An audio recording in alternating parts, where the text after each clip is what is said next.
Congress has left Washington for the winter break, but that hasn't stopped lawmakers on both sides of the aisle from criticizing the Department of Justice's release of the heavily redacted Jeffrey Epstein files.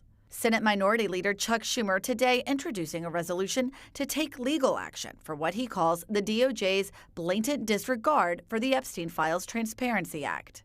The resolution echoes calls from lawmakers on both sides for more transparency. They're flouting the spirit and the letter of the law. It's very troubling, the posture that they've taken. This was a slap in the face of survivors.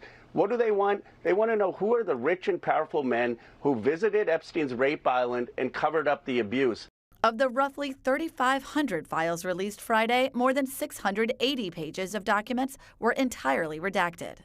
The DOJ defending what they've released. So we are in every way, shape, and form complying with this statute. Some documents, like this one, featuring a picture of President Trump, were released, then recalled, then released again. We learned after releasing that photograph that there were concerns about those women and the fact that we had put that photo up. So we pulled that photo down. It has nothing to do with President Trump.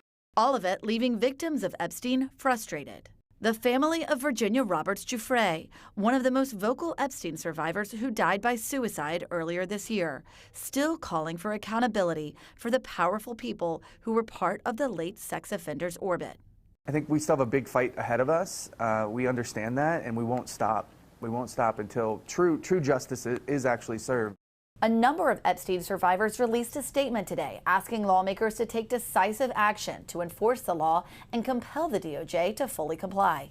And late this afternoon, a spokesperson for former President Clinton, whose picture was released in the trove of photos from DOJ, is calling on the Attorney General to immediately release anything mentioning the former president, saying Mr. Clinton needs no protection.